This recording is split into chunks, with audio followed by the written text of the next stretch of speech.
Gue disuruh jual diri sama bokap gue sendiri sih. Sex, making love. Benci orangnya, tapi kita benci sifatnya aja.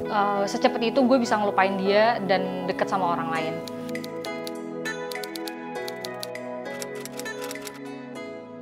Nama gue Ajrina. Nama gue Michi. Oke, nama gue Nigel. Nama gue Intan Talia. Nama gue Raymond. Nama gue Aknora Cynthia. Nama gue Dara. Nama gue Salsa. Gue Ineke. Di abusive itu kayak kekerasan lah. Bentuknya itu ada dua. Bukan cuma fisik doang, tapi juga bisa dan emosional.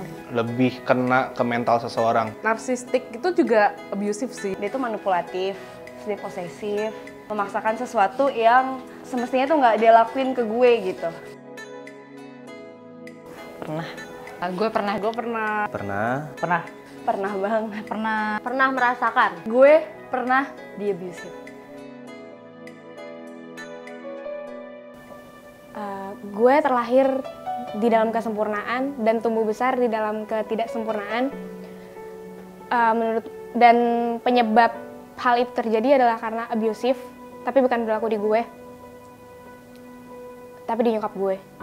Gue ngerasa ada tindakan abusif sendiri dari orang terdekat, keluarga gue sendiri. Ya, gue pernah ditampar, gue pernah diinjek batang leher gue. Kalau orang bilang injek batang leher, gue juga pernah diperlakukan seperti itu. Gue disuruh jual diri sama bokap gue sendiri sih, karena dia gue ada masalah keluarga biasa tentang orang ketiga di dalam rumah tangga orang tua gue, dan gue sebagai posisi anak pertama yang paling nggak bisa terima, yang paling ya paling nentang deh, pokoknya paling nentang di keluarga bahwa gue nggak mau ada kejadian seperti ini. Sampai ya gue bahas bahwa ya kalau misalnya ternyata bokap gue lebih mengutamakan perempuan seperti itu, gue ngapain jadi anak gitu kan. Ya gue lebih milih, gue lebih baik ya udah gue juga bisa jadi cewek itu, dan bokap gue malah ya udah silakan kamu jual diri, saya nggak akan membiayakan hidup kamu. Ceritanya, jadi ini berat ya. sorry. Soalnya about my family, jadi kayak keluarga aku, ada om aku waktu itu sekitar nggak umur sih, lupa juga, tapi waktu itu masih SMP kelas 2, tiba-tiba kayak mungkin om aku lagi stres atau mabuk atau gimana, pulang-pulang langsung mukulin, terus ngatain anak haram lah gitu-gitu, diinjek-injek gitu. Awal mulanya gue tuh nggak tahu, gue ngerasa gue sebagai korban itu nggak tahu banget kalau misalkan sifat dia tuh abusive gitu loh.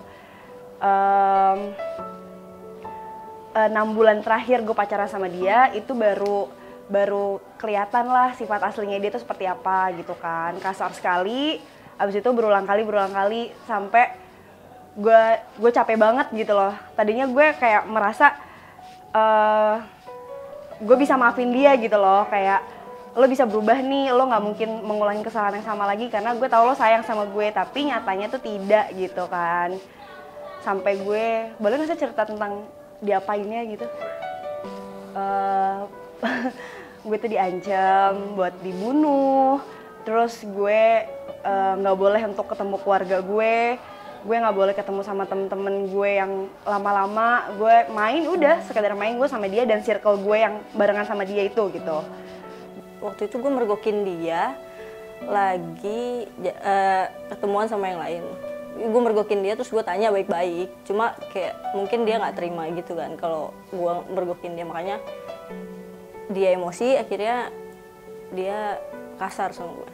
Si nyokap gue di abuse sama bokap gue, you name it lah, dipukul, ditonjok, dicucukin puntung rokok or what, dan nyokap gue sabar, dan gue selalu mendengar keluh kesah nyokap gue. Dan dari situ meskipun bukan gue yang di abuse, tapi gue bisa ngerasa dampak abusive dari bokap gue ke nyokap gue nggak hanya mempengaruhi mental nyokap gue, tapi sangat berpengaruh sama diri gue. Bagaimana gue melihat bokap gue sekarang, bagaimana gue melihat kok bisa ya orang abuse-nya separah itu kayak gitu. Kekerasannya gue pernah lebam-lebam, Teng teng teng teng teng. Ada fotonya nanti. Nah itu gue lebam-lebam biru-biru di mata. Paling sering sih di muka ya. Gue nggak tahu kenapa, tapi gue juga sering gue juga pernah tangan gue bukan patah sih, geser gitu di bagian pergelangan ini kiri sampai sekarang tuh masih berasa kok. Terus di sini itu kalau misalnya bener-bener diperhatiin di pipi kanan gue itu masih ada kayak ke dalam gitu karena bekas ditonjok. Jadi dulu mantan gue ini pernah selingkuh berkali-kali sih, tapi kayak dianya itu bakal nyalahin kita gitu. Kenapa? Kan kita pasti marah dong, kenapa lu selingkuh gitu. Terus ketahuannya itu tuh bener-bener gue lihat sama kerja malam gitu. Terus dia bakal bilang kayak, ini tuh gara-gara lu gue selingkuh gitu. Karena lu ngeselin bla bla bla segala macem, jadi gue selingkuh gitu. Jadi ujung-ujungnya gue yang kena marah gitu, even dia yang selingkuh gitu. Terus ya ujung-ujungnya bakal ribut gede karena gue juga keras kepala kan. Nggak akan mau ngalah juga.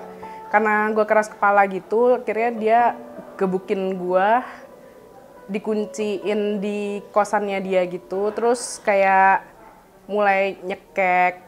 Terus paling parah sih dia pernah mau nabrak gue sih.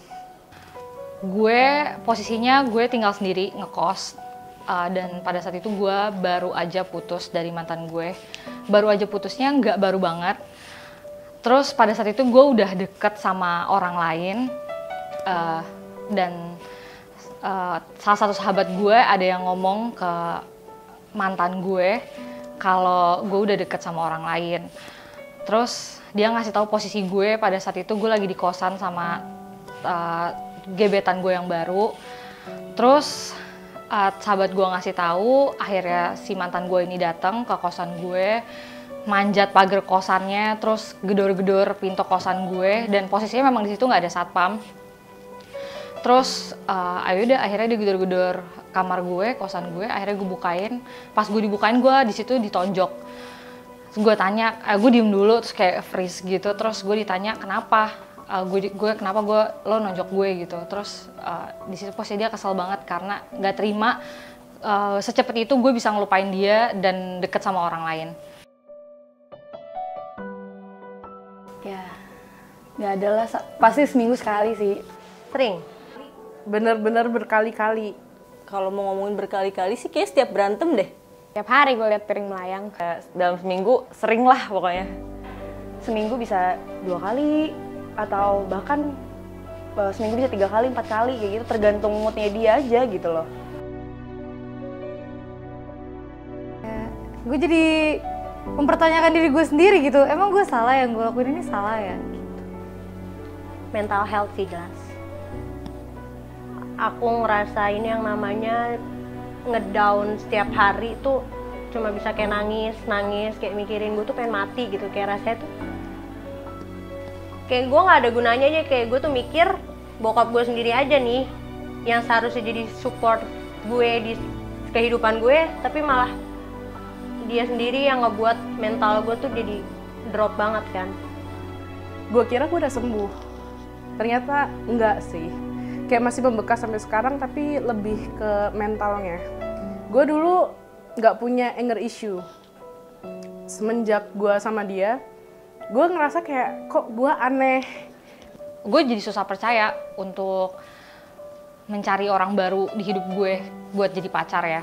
Dan gue lebih selektif aja sih, bener-bener selektif. Menurut gue lebih jadi nggak kepercaya sama laki-laki sih. Dampaknya gue lebih tajam kalau ngeliat orang. Dulu langsung benci banget, kayak dendam gitu. Awal mula gue putus dari dia, gue takut banget buat pergi keluar sendiri.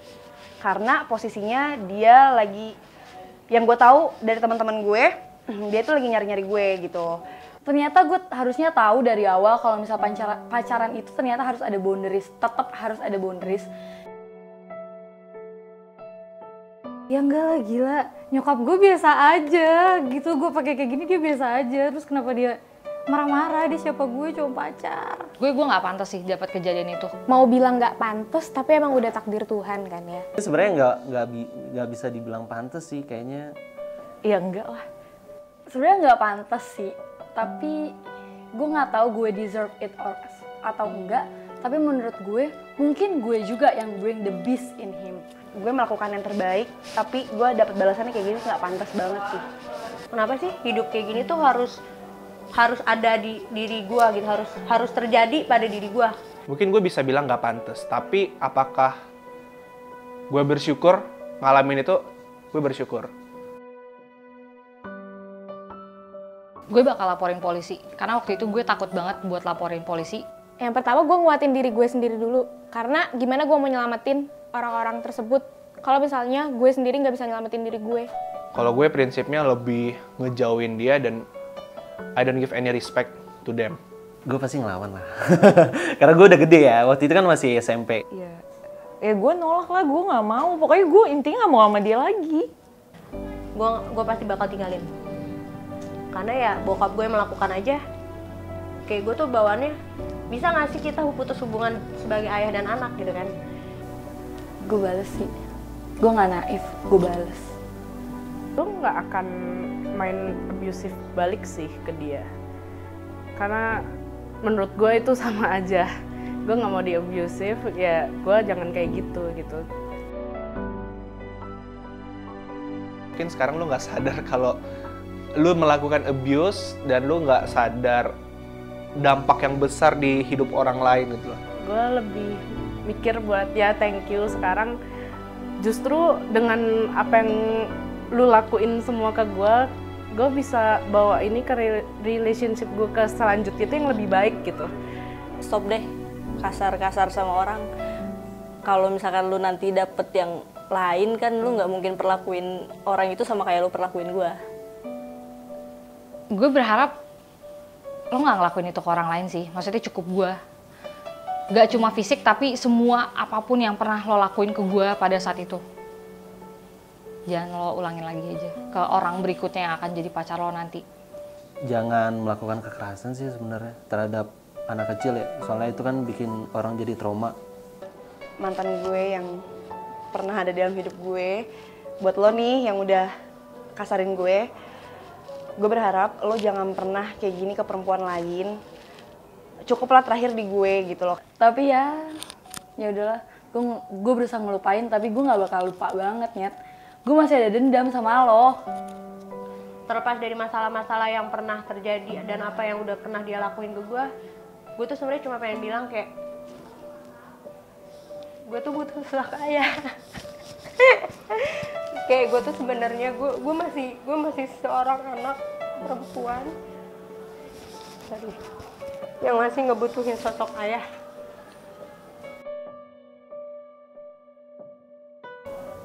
Lo nggak sendiri bro. Kalian nggak sendiri. Oh ya, ini jatuhnya kayak pelajaran sih buat gue ngambil sisi positifnya juga. Kayak gue lebih berpikir kayak ya udah mungkin ini proses pendewasaan gue lagi nih, pengalaman baru lagi buat gue. Jadi kedepannya gue nggak akan melakukan hal seperti ini lagi gitu. Ya jangan takut ya. Datang ke psikolog itu tuh menurut gue suatu tindakan yang bagus, yang baik, karena di situ nanti lo bakal dibimbing sama dia gimana caranya untuk ya recovery dari luka lo.